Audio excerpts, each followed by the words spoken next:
Raising their voices, activists in the Angolan enclave of Cabinda say the fight over oil is corrupting the country and trampling the rights of local residents. Outstaging the world, South Africa opens the Cricket World Cup in grand style. We'll give you a behind-the-scenes look at what some are calling the biggest show on earth. In our business spotlight this week, South Africa's Sasol Corporation and a natural gas pipeline that is welcomed by environmentalists. Plus, action! The booming home movie industry in Nigeria. These and other stories this week on Inside Africa.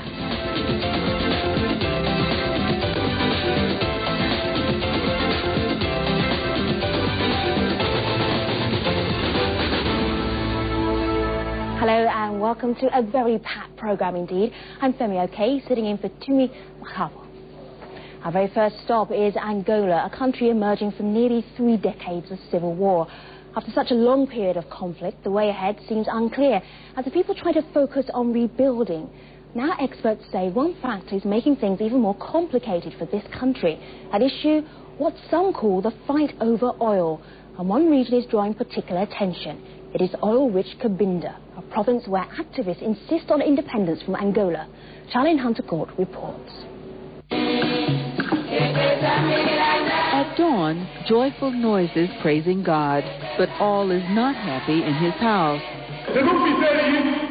These 2 men say they were victims of military torture, suspected of being aligned with armed secessionists fighting the Angolan government.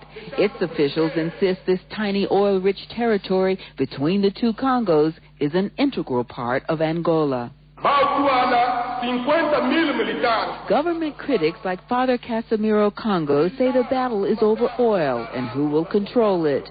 They accuse the government of massive violations of human rights in the process. Ivo Makaya tells of being held 5 days in a hole, heavy rains almost drowning him, scorpion stings weakening him and numbing his body. Here in the sanctuary of the church, victims tell their stories. Rafael Marquez, a highly respected journalist and human rights activist, joins other activists collecting testimonials for human rights reports.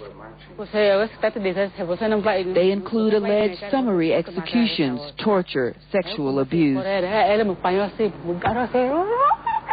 These 2 young women told of being raped by military officials, one last year when she was 16, first by a commander who then brought in 14 other soldiers who gang raped her.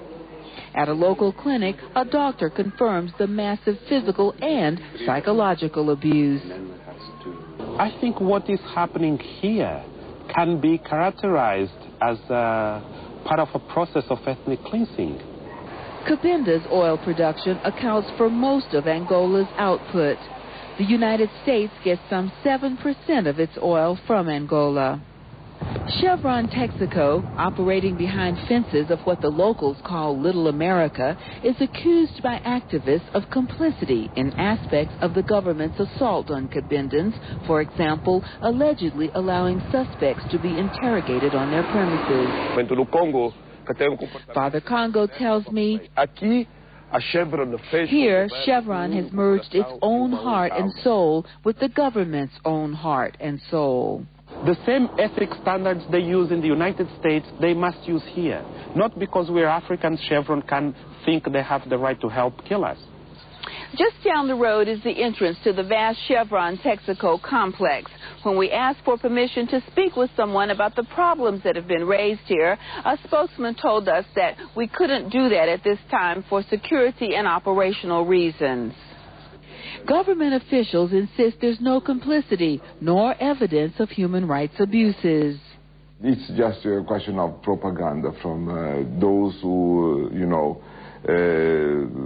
think that Cabinda should be separated from the rest of Angola. We would never accept, to exchange our people for the benefits of oil.